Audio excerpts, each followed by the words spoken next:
আসসালামু আলাইকুম রহমতুল্লাহি আবরকাত। প্রিয় বন্ধুগণ, আজকে আপনাকে এমন একটা গুনাহের কথা বলবো যে গুনাহ হয়তো আপনিও কখনো করেছেন অথবা কখনো আপনি শোনেনি এমন গুনাহের কথা।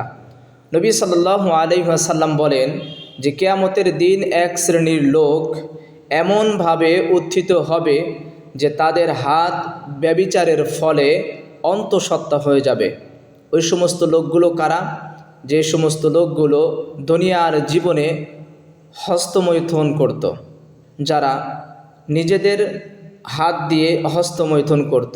এমন গুনাহের মধ্যে যেই ব্যক্তিরা লিপ্ত থাকবে, কিয়ামতের ময়দানে নবী সাল্লাল্লাহু আলাইহি ওয়াসাল্লাম বলেন যে এই ব্যক্তিদের হাতগুলো ব্যভিচারের ফলে তাদের হাতগুলো অন্তঃসত্ত্বা হয়ে যাবে।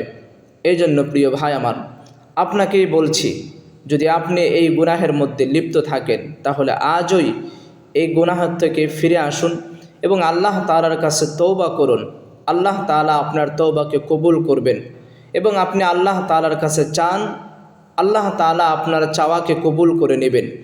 এরকম গুনাহের মধ্যে যদি আপনি লিপ্ত থাকেন তাহলে আপনার জীবনটা আস্তে আস্তে শেষ হয়ে যাবে। আপনার জীবনের সবচাইতে মূল্যবান সময়টা, আপনার জীবনের সবচাইতে মূল্যবান দামি জিনিসটা আপনার জীবন থেকে হারিয়ে যাবে। এমন একটা সময় আসবে যখন আপনি এই সময়টা আর কখনো ফিরে পাবেন না, এই যৌবন আর আপনি কখনো ফিরে পাবেন না।